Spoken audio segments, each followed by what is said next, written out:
इस वीडियो में हम पाइथागोरियन थ्योरम के बारे में तारुफ हासिल करेंगे, जिसे हम उर्दू में मसला फिसागोरस भी कहते हैं। पाइथागोरियन को हम उर्दू में फिसागोरस भी कहते हैं। और ये मैथमेटिक्स की बहुत ही इम्पॉर्टेंट चीज़ है, बहुत ही अहम चीज़ है। और ये सिर्फ इसका इस्तेमाल जो सिर्फ मैथ तक महदूद नहीं है, बल्कि ज्योमेट्री, ट्रिग्नोमेट्री, फिजिक्स, हत्ता कि कॉस्मोलॉजी और एस्ट्रोनॉमी तक में ये चीज़ बहुत ज़्यादा इस्तेमाल की जाती है। और मेरा ख्याल ये है कि बहुत सही वक्त है कि ये हम इसके बारे में कुछ समझ लें।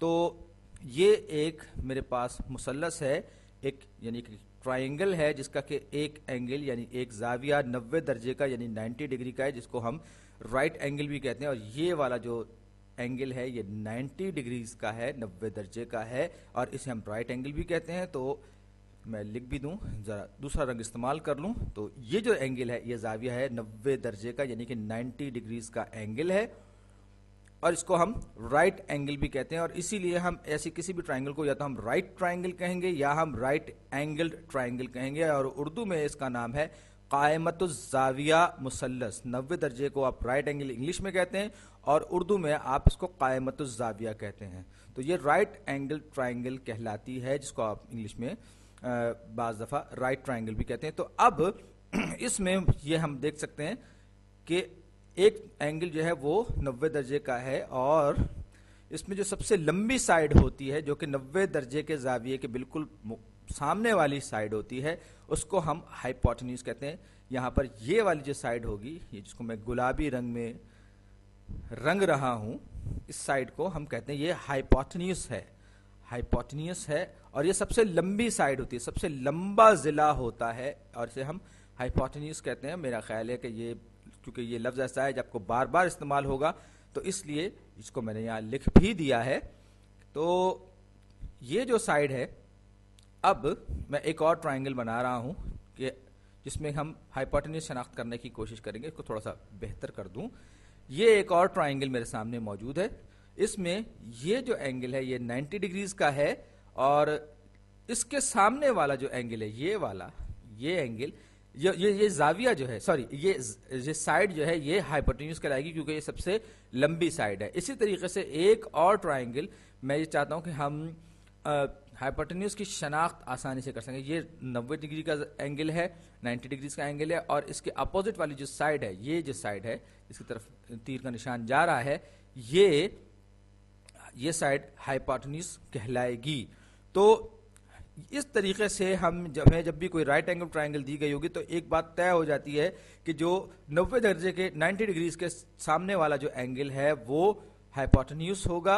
और अब हम पाइथागोरियन थ्योरम पे कुछ काम करने जाते हैं। तो ये सबसे लंबी साइड को मैंने कहा कि ये सी है, और बाकी की जो दो छोटी साइड्स हैं उनमें से एक को मैं कहूंगा कि ये ए है, और दूसरी छोटी साइड को मैं कहूंगा कि ये बी है। तो पाइथागोरियन थ्योरम हमें ये बताता है कि ए स्क्वायर्ड यानी कि इसकी लंबाई, इस साइड एक पहली वाली छोटी साइड की लंबाई प्लस दूसरी छोटी साइड की लंबाई बराबर होती है इसका स्क्वायर्ड, और ये जो हाइपोटेन्यूज है इसकी लंबाई के स्क्वायर के। तो A square plus B square is equal to C square. हम कुछ एग्जाम्पल्स के जरिए इसको मजीद समझने की कोशिश करते हैं। तो ये मैं एक और राइट एंगल ट्रायंगल या राइट ट्रायंगल बना रहा हूं, और इसमें ये मेरे पास 90 डिग्रीज का एंगल है। ये जो एक साइड मुझे दी गई है, ये छोटी साइड, मुझसे कहा जा रहा है कि ये इसकी लंबाई 3 है, दूसरी साइड की लंबाई 4 है, और मुझे मालूम करनी है इसमें ये इस वाली साइड की लंबाई। तो सबसे पहले ये जानना जरूरी है कि जो साइड हमें मालूम करनी है वो हाइपोटेन्यूज है या नहीं है। तो आप देख सकते हैं कि एक तो पाइथागोरियन थ्योरम अप्लाई करने से पहले हमें यह देखना होगा कि जिस साइड की हम बात कर रहे हैं वो सबसे लंबी है या छोटी साइड्स में से कोई सी एक है। तो ये जो साइड है आप देख सकते हैं, ये जिसको मैं अभी रंग रहा हूं, ये 90 डिग्रीज वाले एंगल के बिल्कुल सामने है। तो लिहाजा हम ये कहेंगे कि ये हाइपोटेन्यूज है और ये सबसे लंबा है। ये हमारे पाइथागोरियन थ्योरम के मुताबिक जो अभी हमने लिखा है, ये सी, इसकी लेंथ जो है वो सी के बराबर होगी। तो A square plus B square is equal to C square का जो थ्योरम हम अप्लाई करेंगे, तो 4 स्क्वायर प्लस यानी कि पहली छोटी साइड फिर दूसरी छोटी साइड का लंबाई का square is equal to C square, जो कि हमें नहीं मालूम, और यही हमें मालूम करना है। तो अब मैं इसको हल करने की कोशिश करूंगा। 4 का स्क्वायर 4 जमा 4 ज़रब 4 16। इसी तरीके से 3 का मुरब्बा या 3 स्क्वायर्ड ये होगा 3 टाइम्स 3 यानी कि 3 3 9, ये बराबर हो जाएगा सी स्क्वायर्ड के। याद रखिए ये सी स्क्वायर्ड के बराबर है। तो 16 जमा 9 हो जाएगा 25, तो 25 बराबर होगा सी स्क्वायर्ड के। अब मुझे दोनों तरफ स्क्वायर रूट लेना है, लेकिन मैं सिर्फ और सिर्फ पॉजिटिव रूट लूंगा, क्योंकि स्क्वायर रूट लेने की सूरत में एक माइनस होता है एक प्लस होता है। लेकिन यहाँ मुझे, क्योंकि मैं लंबाई की बात कर रहा हूँ, तो इसलिए मैं सिर्फ मुस्बत या पॉजिटिव स्क्वायर रूट लूंगा, या यूं कहिए कि प्रिंसिपल रूट लूंगा दोनों तरफ का। तो 25 का प्रिंसिपल स्क्वायर रूट जो है वो 5 होगा। तो सी की जो लंबाई है वो हमें पता चल गया कि ये 5 है। तो ये 3 4 5 ये क्लासिकल पाइथागोरियन ट्रायंगल बन गई है।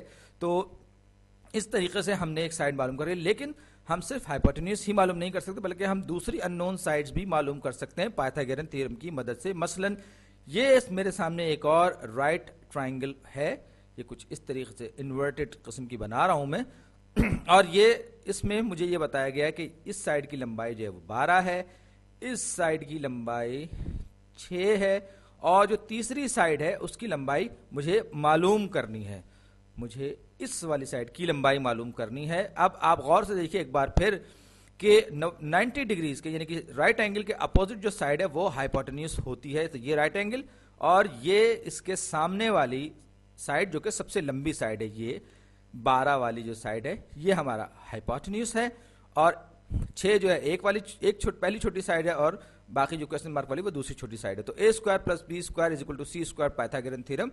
इसको मैं अप्लाई करूंगा तो सी तो मुझे पता है कि ये हाइपोटेन्यूज है, यानी कि सी स्क्वायर, तो ये 12 जो है ये असल में सी है, और मैं ये फर्ज करता हूं कि ये जो है इन दोनों में से कोई एक, चलिए मैं ये कहता हूं कि ये ए जो है इसकी लेंथ 6 है, इसको एक छोटी साइड को मैंने 6 ए तस्वुर कर लिया, और बी जो है क्वेश्चन मार्क वाली साइड है, यानी वो साइड जिसकी लंबाई मुझे मालूम करनी है।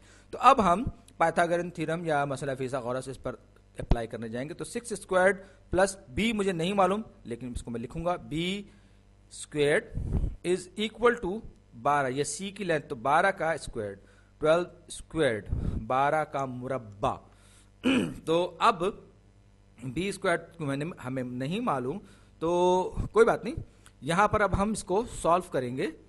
तो ये जनाब ये पिछले में हमने सी मालूम किया था, और अब हम बी मालूम करेंगे। तो बी मालूम करने के लिए हमें पाइथागोरियन थ्योरम की जो इक्वेशन है उसको थोड़ा सा रीअरेंज करना पड़ेगा, दोबारा से तरतीब देना पड़ेगा। तो 6 का स्क्वायर क्या होता है 36, और बी स्क्वायर अभी हमें नहीं मालूम, और 12 का स्क्वायर होता है 144। 12 को अगर आप 12 से ज़रब दें तो 144 आपको हासिल होगा। अब यहां से मैं दोनों तरफ से 36 को माइनस कर दूंगा, तो यहां से 36 सिफर हो जाएगा, यानी कि कुछ भी बाकी नहीं बचेगा। 144 में से अगर मैं 36 निकालूं तो ये बी स्क्वायर्ड हो जाएगा मेरे पास। 144 में से 36 निकालूंगा तो ये हो जाएगा 108। 108 मेरे पास आएगा। अब मैं देख लूं, जरा दिमाग में हिसाब लगा लूं कि ये सही है या नहीं। हाँ, ये 108 के ही बराबर होगा। तो ये जो नंबर है ये 108, यानी ये बी स्क्वायर्ड की वैल्यू है। अब बी स्क्वायर्ड, मुझे तो बी की लेंथ चाहिए, तो बी इसके लिए मैं दोनों तरफ स्क्वायर रूट लूंगा, तो बी बराबर हो जाएगा स्क्वायर रूट ऑफ 108। मैं इसको इस तरह से भी लिख सकता हूं, लेकिन मैं चाहूंगा कि मैं इसको मजीद सिंप्लीफाई और कर दूं, सादा कर दूं। तो मैं 108 के प्राइम फैक्टराइजेशन का अमल इस पर करूंगा, ताकि ये जो रेडिकल है ये स्क्वायर रूट के अंदर जो वैल्यू है सिंप्लीफाई हो। तो 108 को मैं कह सकता हूं कि 2 ज़रब 54 जो है वो 108 होता है। 2 ज़रब 54 108, और 54 को मैं कह सकता हूं तो 2 ज़रब 27 के बराबर होता है। 27 को मैं कह सकता हूं कि ये 3 ज़रब 9 के बराबर हो सकता है, होता है। और इस तरह से मेरे पास ये इसकी सिंप्लीफिकेशन आ जाएगी। तो 2 टाइम्स 2 टाइम्स, मैंने ये इसको भी मैं 9 जो है वो 3 ज़रब 3 के बराबर होता है। अब ये मेरी फैक्टराइजेशन मुकम्मल हो गई। तो 2 ज़रब 2 ज़रब 3 ज़रब 3 ज़रब 3। अब आप देख सकते हैं कि यहां पर हमारे पास कुछ परफेक्ट स्क्वायर्स मौजूद हैं जिन्हें मैं अलग कर सकता हूं, इस रेडिकल को सिंप्लीफाई कर सकता हूं पाइथागोरियन थ्योरम के मुताबिक अपने सवाल का जवाब हासिल करने के लिए। तो 2 ज़रब ये, इसको मैं यूं भी लिख सकता हूं, स्क्वायर रूट 2 टाइम्स 3 टाइम्स 3 और एक और स्क्वायर रूट को इससे मल्टीप्लाई करूंगा जो कि 3 को इसको मैं अलग ले गया। क्यों अलग ले गया? इसलिए कि ये 2 दूनी 4 और 3 तिया 9, तो 9 चौक 36। आप इसको दिमाग में भी कर सकते हैं, आपको कागज पे करने की भी इसको जरूरत नहीं पड़ेगी। और ये सब कुछ मैं इसलिए करूँ क्योंकि बार बार आपको पाइथागोरन थ्योरम जब भी आपके सामने आएगा जरूरत पड़ेगी। तो square root of 36 multiplied by 3, 36 का स्क्वायर रूट क्या होता है? 6, स्क्वायर रूट ऑफ 3, तो ये 6 टाइम्स स्क्वायर रूट ऑफ 3 हो गया। तो ये लेंथ किसकी है? ये लेंथ है बी की। ये बी की जो लंबाई मेरे पास आई है ये आई है 6 स्क्वायर रूट ऑफ 3, यानी कि 3 जो है 1 पॉइंट समथिंग होता है, तो ये 6 से ये साइड की लंबाई कुछ ज्यादा होगी। और हमने इस तरीके से अपना काम कर लिया और जो अननोन साइड थी वो मालूम कर ली। शुक्रिया।